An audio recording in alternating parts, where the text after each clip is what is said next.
Hello students, welcome to bright future coaching centre. আজকে আমাদের আলোচ্য বিষয় হলো চতুর্ভুজের পরিসীমা ও ক্ষেত্রফল। চতুর্ভুজ মানে কি? যার চারটি বাহু দ্বারা সীমাবদ্ধ সমতলিক ক্ষেত্রকে বলা হয় চতুর্ভুজ। আমি প্রথমে যে কোনো একটা চতুর্ভুজ অঙ্কন করছি।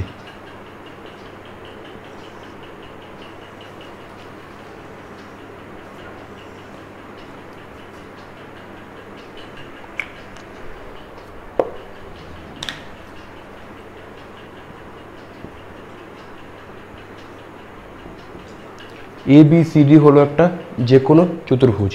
এই চতুর্ভুজের পরিসীমা কী করে বের করব? ত্রিভুজের পরিসীমা মানে কি বলেছিলাম? ত্রিভুজের তিনটি বাহুর দৈর্ঘ্যের সমষ্টি। চতুর্ভুজের কটা বাহু থাকে? চারটে, AB BC CD DA। চতুর্ভুজের পরিসীমা মানে হলো চতুর্ভুজের এই চারটি বাহুর দৈর্ঘ্যের সমষ্টি।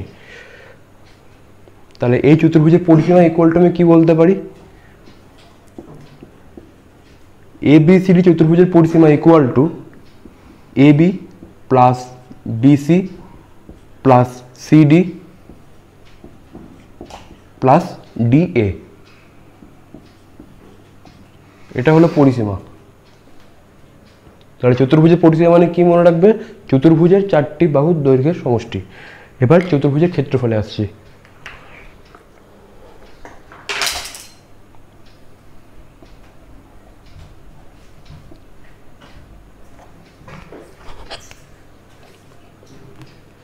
চতুর্ভুজের ক্ষেত্রফল প্রথমে কি করবো? তার জন্য A থেকে C একটা সরলরেখা অঙ্কন করব, যেটাকে চতুর্ভুজের কর্ণ বলতে পারি।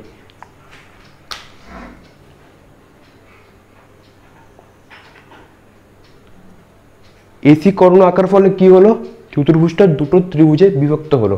একটা হলো ত্রিভুজ ABC আর একটা হলো ত্রিভুজ ACD। এবার আমি যদি ABC ত্রিভুজ এবং ACD ত্রিভুজের প্রতিটা বাহুর দৈর্ঘ্য জানা থাকে, তাহলে অতি সহজেই ABC ত্রিভুজের ক্ষেত্রফল এবং ACD ত্রিভুজের ক্ষেত্রফল বের করে নিতে পারবো। কীভাবে বের করবো ত্রিভুজের ক্ষেত্রফল সেটা আমি আগের ভিডিওতে বলেছি। তাহলে ত্রিভুজ ABC এর ক্ষেত্রফল বের করবো, তারপর ত্রিভুজ ACD এর ক্ষেত্রফল বের করবো, দুটো ক্ষেত্রফল যোগ করে দেবো, তাহলে চতুর্ভুজ ABCD এর ক্ষেত্রফলটা পেয়ে যাব।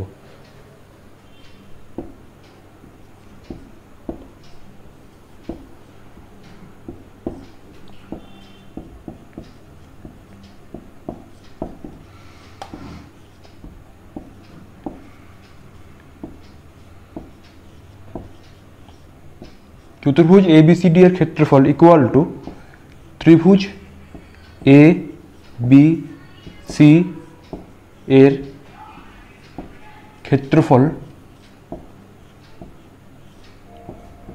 প্লাস ত্রিভুজ ACD এর ক্ষেত্রফল।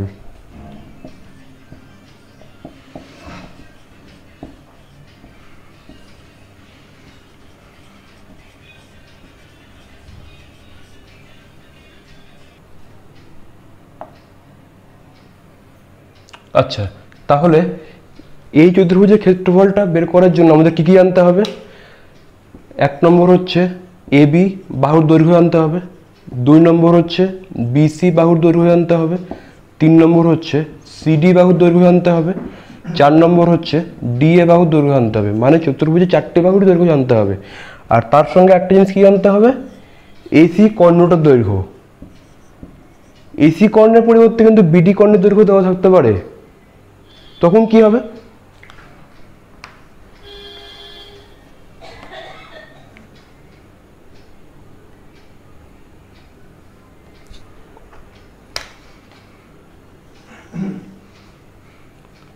তখন কিছুই না, চতুর্ভুজ ABCD এর ক্ষেত্রফল ইকুয়াল টু ত্রিভুজ ABD এর ক্ষেত্রফল প্লাস ত্রিভুজ BCD এর ক্ষেত্রফলটা করলে আমরা চতুর্ভুজ ABCD এর ক্ষেত্রফলটা পেয়ে যাব। এখানে ABC এর জায়গায় ABD, আর এখানে ত্রিভুজ ACD এর জায়গায় ত্রিভুজ BCD, আর এখানে AC কর্ণ দেওয়া নেই, কি দেওয়া আছে তার পরিবর্তে BD।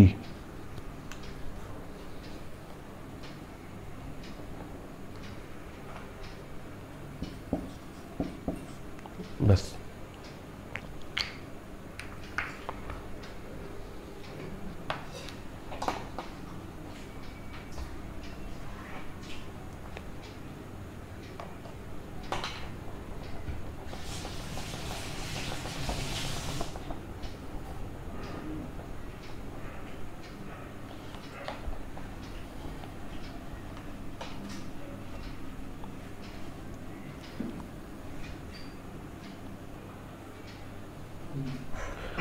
আচ্ছা, এবার একটা স্পেশাল কেসে আসছি। স্পেশাল কেসটা কীরকম?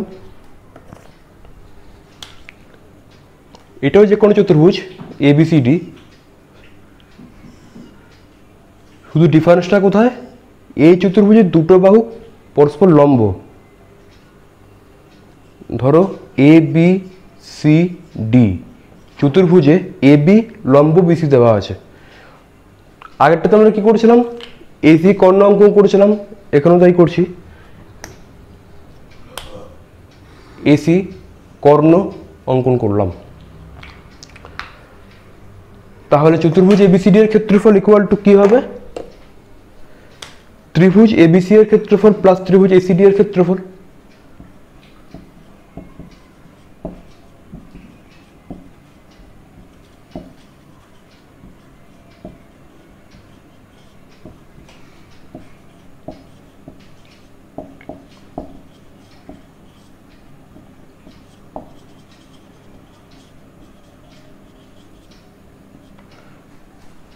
পার্থক্যটা কি? পার্থক্যটা হচ্ছে আগেরটাতে আমাদের 5টা বাহুর দৈর্ঘ্য জানতে হয়েছিল, চতুর্ভুজের 4টে বাহুর দৈর্ঘ্য এবং তার সঙ্গে যে কোনো একটা কর্ণের দৈর্ঘ্য। এখানে কর্ণের দৈর্ঘ্যটা দেওয়া না থাকলেও হবে, শুধুমাত্র চতুর্ভুজের 4টে বাহুর দৈর্ঘ্য জানা থাকলেই হবে। কীভাবে হবে? ABC ত্রিভুজটা কীরকম? সমকোণী ত্রিভুজ। তো সমকোণী ত্রিভুজে আমি পিথাগোরাসের উপপাদ্য অ্যাপ্লাই করতে পারি, আগের ভিডিওতে বলেছিলাম। সেইভাবে আমি AC কর্ণের দৈর্ঘ্যটাকে পেয়ে যাচ্ছি। পিথাগোরাসের উপপাদ্যটা কী ছিল একবার তোমাদের মনে করিয়ে দিচ্ছি। লম্ব স্কোয়ার, এখানে লম্ব AB, প্লাস ভূমি স্কোয়ার, এখানে ভূমি BC, ইকুয়াল টু অতিভুজ স্কোয়ার, এখানে অতিভুজ AC। তাহলে আমি যদি AB বাহুর দৈর্ঘ্যটা জানি, BC বাহুর দৈর্ঘ্যটা জানি, তাহলে এই সূত্রটা ব্যবহার করে AC বাহুর দৈর্ঘ্যটা পেয়ে যাব। বাহু বলতে এখানে অ্যাকচুয়ালি ABC ত্রিভুজের বাহু আর ABCD চতুর্ভুজের কর্ণ। তাহলে এই ক্ষেত্রে আমাদের কী আনতে হচ্ছে? 1 নম্বর AB বাহুর দৈর্ঘ্য, 2 নম্বর BC বাহুর দৈর্ঘ্য, 3 নম্বর CD বাহুর দৈর্ঘ্য, 4 নম্বর DA বাহুর দৈর্ঘ্য।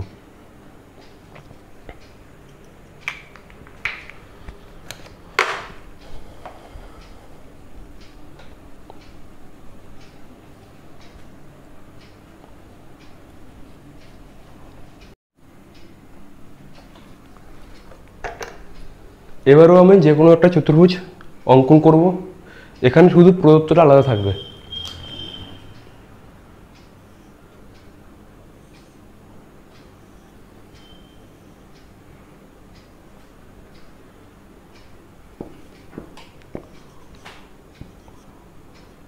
এটা যে কোনো চতুর্ভুজ ABCD, আমি কি করছি?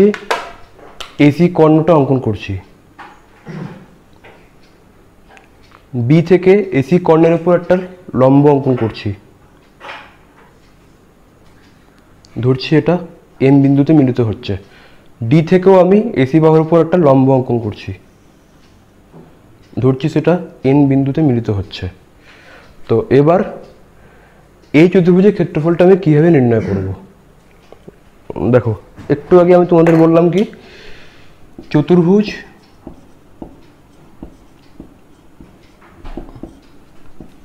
ABCD এর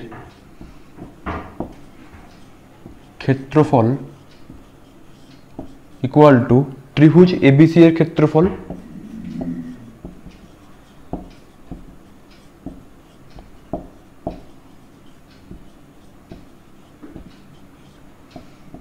প্লাস ত্রিভুজ ACD এর ক্ষেত্রফল।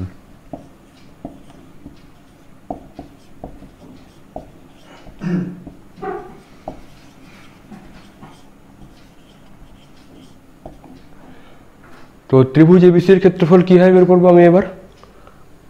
আগের ভিডিওতে আমি বলেছিলাম যে কোনো ত্রিভুজের ক্ষেত্রফল ইকুয়াল টু হাফ ইন্টু ভূমি ইন্টু উচ্চতা। তো সেটা আমি ABC ত্রিভুজের ক্ষেত্রে কাজে লাগাচ্ছি। ABC ত্রিভুজের ভূমি AC এবং উচ্চতা BM। তাহলে ত্রিভুজ ABC এর ক্ষেত্রফল ইকুয়াল টু লিখতে পারি হাফ ইন্টু ভূমি AC এবং উচ্চতা BM। আর ত্রিভুজ ACD এর ক্ষেত্রফল ইকুয়াল টু হাফ ইন্টু ভূমি AC ইন্টু উচ্চতা DM। হাফ ইন্টু এসি, এটা কমন আসছে, কি থাকছে, BM plus DM, DN sorry.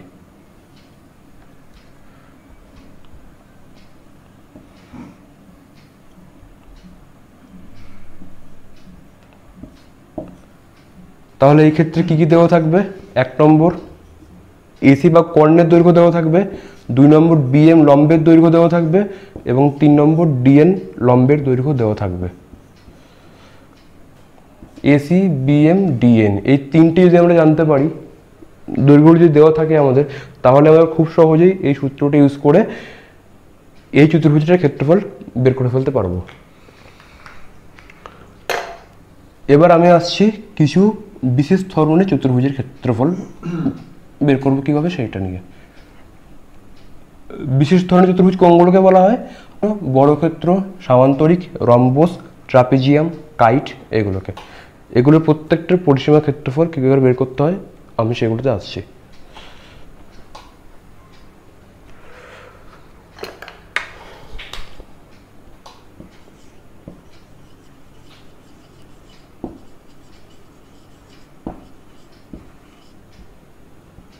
আয়তক্ষেত্রের পরিসীমা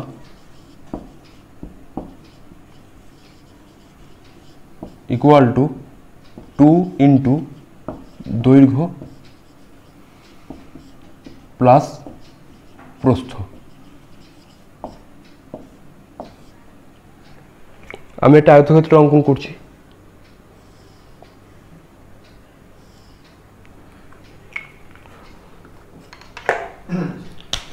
নাম দিচ্ছি আয়তক্ষেত্রটার এ বি সি ডি। আয়তক্ষেত্রের সংজ্ঞা কি একটু মনে করিয়ে দিই তোমাদের। যে চতুর্ভুজের বিপরীত বাহুগুলির দৈর্ঘ্য সমান ও তারা সমান্তরাল, সেই চতুর্ভুজকে বলা হয় আয়তক্ষেত্র। আয়তক্ষেত্রের কিছু ধর্ম আছে, সেটা কি, 1 নম্বর বিপরীত বাহুগুলির দৈর্ঘ্য সমান এবং সমান্তরাল, 2 নম্বর সন্নিহিত বাহু এবি এবং বিসি এরা পরস্পরের লম্ব, শুধু এবি বিসি নয়, বিসির সঙ্গে সিডিও লম্ব, ডিসির সঙ্গে এডিও লম্ব এবং এডির সঙ্গে বিসিও লম্ব। 3 নম্বর আয়তক্ষেত্রের কর্ণগুলির দৈর্ঘ্য সমান হয়।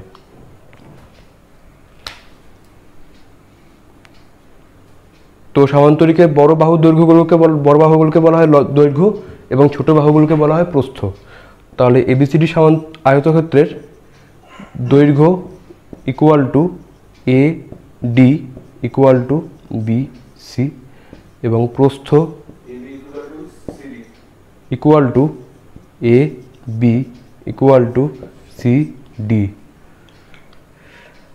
তাহলে আয়তক্ষেত্রের পরিসীমা কি করে বের করবো দেখো।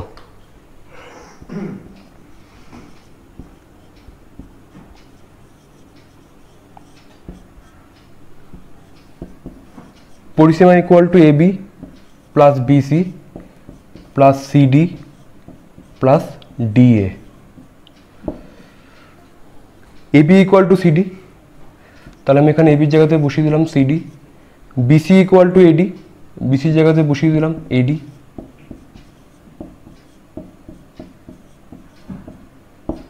CD plus CD equal to 2CD, AD plus DA equal to 2AD। 2 common নিচ্ছি, সিডি প্লাস এডি, এটাকে ঘুরিয়ে লিখতে পারি এডি প্লাস সিডি।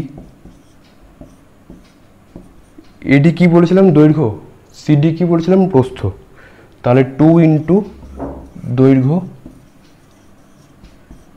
প্লাস প্রস্থ।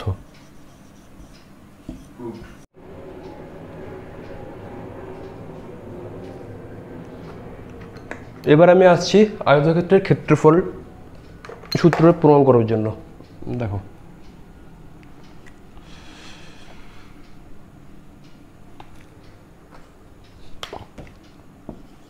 আয়তক্ষেত্রের ক্ষেত্রফল ইকুয়াল টু দৈর্ঘ্য গুণ প্রস্থ।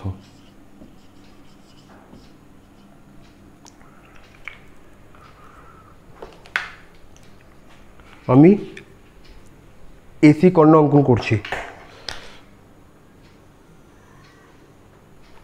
এসি কর্ণ অঙ্কনের ফলে কি হচ্ছে, এবিসিডি আয়তক্ষেত্রটা দুটো ত্রিভুজে বিভক্ত হচ্ছে।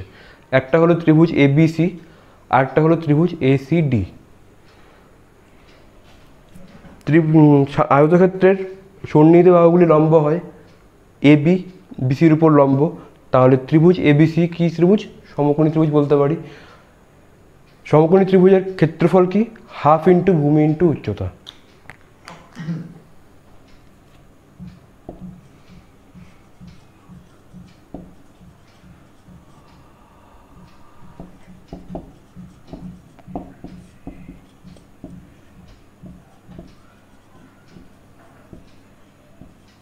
তাহলে আয়তক্ষেত্র এবিসিডি এর ক্ষেত্রফল ইকুয়াল টু ত্রিভুজ এবিসি এর ক্ষেত্রফল প্লাস ত্রিভুজ এসিডি এর ক্ষেত্রফল। ত্রিভুজ এবিসি এর ক্ষেত্রফল ইকুয়াল টু কি বললাম, হাফ ইন্টু ভূমি ইন্টু উচ্চতা, হাফ ইন্টু ভূমি বিসি ইন্টু উচ্চতা এবি।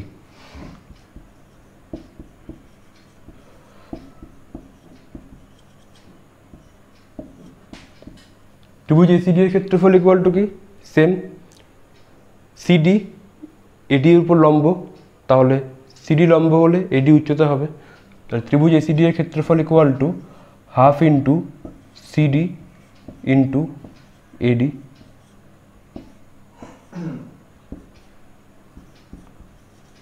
আমরা একটু আগে কি বলেছিলাম, আয়তক্ষেত্রের বিপরীত বাহুগুলির দৈর্ঘ্য সমান হয়। তাহলে বিসি ইকুয়াল টু এডি, বিসির জায়গাতে লিখে দিচ্ছি এডি, ইন্টু এবি ইকুয়াল টু কী হবে তাহলে সিডি।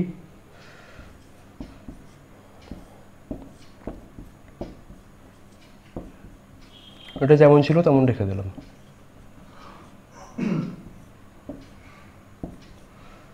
তাহলে হাফ ইন্টু এডি into CD plus half into এডি ইন্টু সিডি ইকুয়াল টু কি, এডি ইন্টু সিডি। এডি কি ছিল, দৈর্ঘ্য, সিডি কি ছিল, প্রস্থ। তাহলে প্রমাণ হলো আয়তক্ষেত্রের এবিসিডির ক্ষেত্রফল ইকুয়াল টু দৈর্ঘ্য ইন্টু প্রস্থ।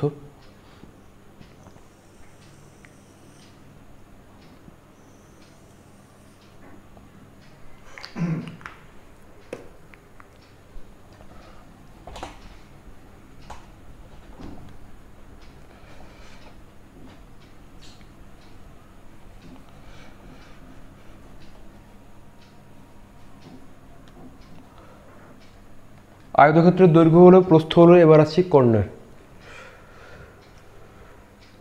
এবিসি ত্রিভুজটা সমকোণী ত্রিভুজ একটু আগেই বললাম, তাহলে এখানে পিথাগোরাসের উপপাদ্য ইউজ করতে পারি। পিথাগোরাসের উপপাদ্য অনুযায়ী কি লিখতে পারি আমরা, A C square equal to A B square plus BC square. কারণ এবিসি সমকোণী ত্রিভুজে বিসি হচ্ছে ভূমি, এবি হলো লম্ব এবং এসি হলো অতিভুজ। এবিটা কি, দৈর্ঘ্য, দৈর্ঘ্য স্কোয়ার প্লাস বিসিটা কি, বিসিটা দৈর্ঘ্য, এবিটা প্রস্থ, যাই হোক একে আবার।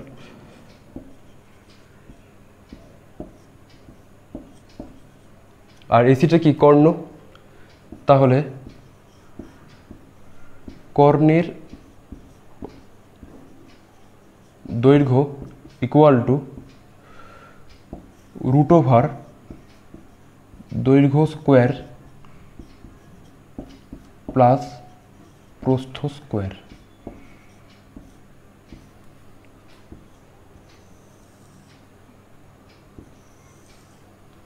তাহলে আয়তক্ষেত্রের পরিসীমা ইকুয়াল টু 2 ইন্টু দৈর্ঘ্য প্লাস প্রস্থ, আয়তক্ষেত্রের ক্ষেত্রফল ইকুয়াল টু দৈর্ঘ্য ইন্টু প্রস্থ, আর আয়তক্ষেত্রের কর্ণের দৈর্ঘ্য ইকুয়াল টু রুট ওভার দৈর্ঘ্য স্কোয়ার প্লাস প্রস্থ স্কোয়ার। এবার আসছি বর্গক্ষেত্রে।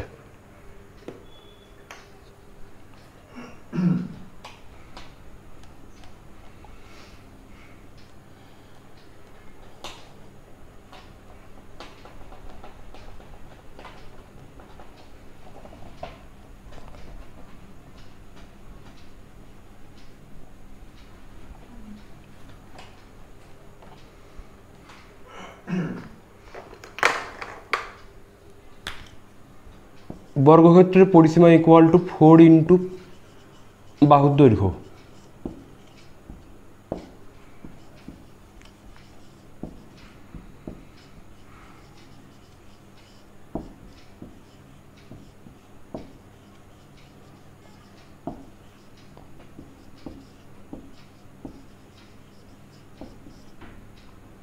বর্গক্ষেত্র মানে কি, প্রতিটা বাহুর দৈর্ঘ্য সমান। তো প্রতিটা বাহুর দৈর্ঘ্য যদি আমি এ একক করে ধরে নিই, তাহলে পরিসীমা ইকুয়াল টু লিখতে পারি 4a।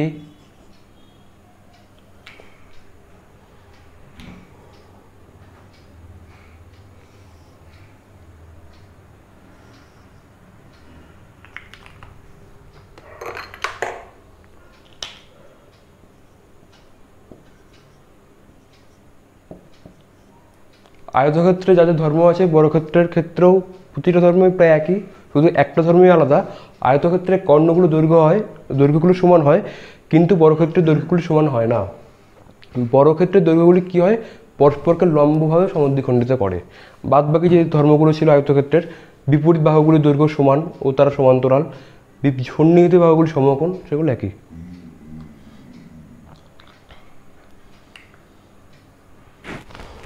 তাহলে বর্গক্ষেত্রের পরিসীমা ইকুয়াল টু 4a, এটা এখন আমরা প্রুফ করব। তো বর্গক্ষেত্রের পরিসীমা ইকুয়াল টু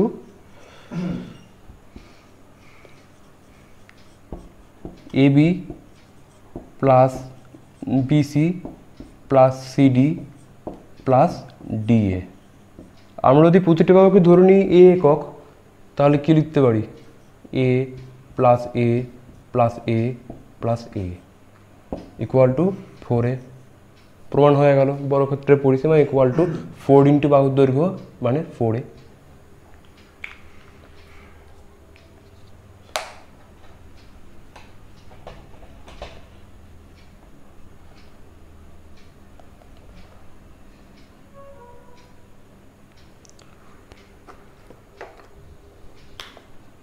বর্গক্ষেত্রের ক্ষেত্রফল।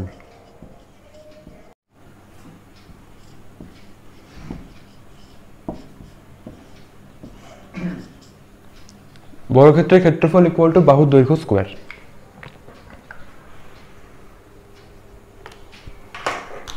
আমি কি করছি, ABCD বর্গক্ষেত্রের একটা কর্ণ অঙ্কন করছি, AC। প্রতিটা বাহুর দৈর্ঘ্য কত করে বলেছিলাম, a একক।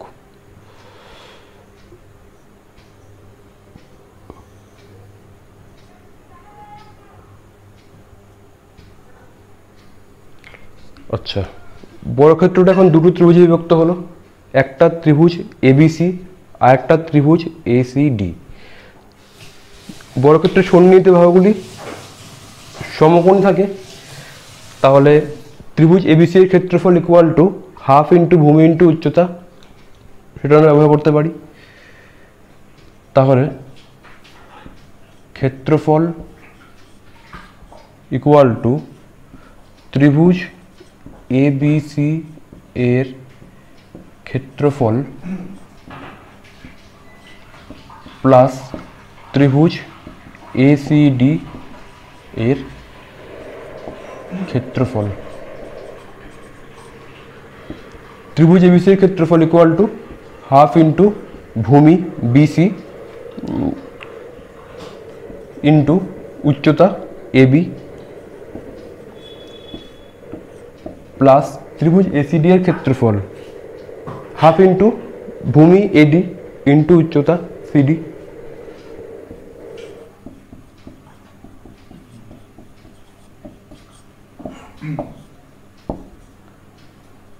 AB BC CD AD প্রতিটা বাহুর দৈর্ঘ্য কত করে, a একক।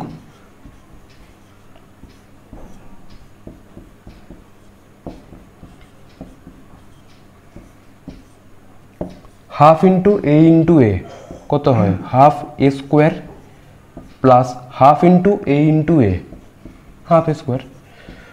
তারপর half a square plus half a square equal to a square. বাহুর দৈর্ঘ্য a, তাহলে ইকুয়াল টু a স্কোয়ার।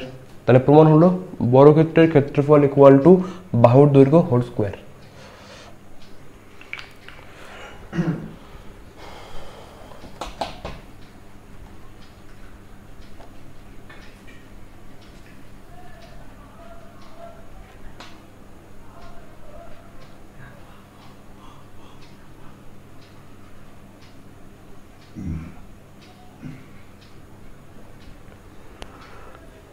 এবার আসছি বর্গক্ষেত্রের কর্ণের দৈর্ঘ্য।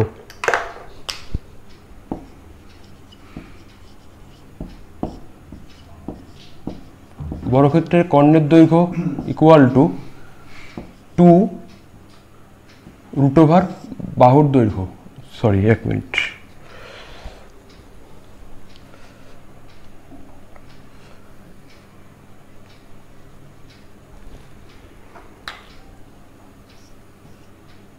√2 ইন্টু বাহুর দৈর্ঘ্য। বাহুর দৈর্ঘ্য যদি a একক করে হয় তাহলে √2a।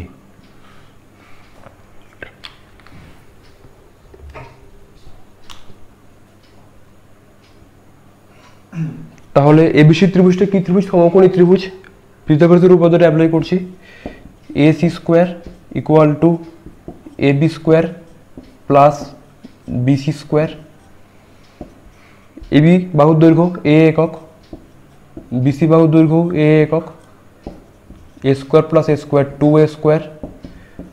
সুতরাং AC equal to √2a² equal to a√2 বা 2√2a, একই ব্যাপার। তাহলে প্রমাণ হলো বর্গক্ষেত্রের কর্ণের দৈর্ঘ্য ইকুয়াল টু √2a, বর্গক্ষেত্রের পরিসীমা ইকুয়াল টু 4 ইন্টু বাহুর দৈর্ঘ্য, বর্গক্ষেত্রের ক্ষেত্রফল ইকুয়াল টু বাহুর দৈর্ঘ্য স্কোয়ার এবং বর্গক্ষেত্রের কর্ণের দৈর্ঘ্য ইকুয়াল টু √2a। তিনটি আমরা প্রুফ করে দেখালাম।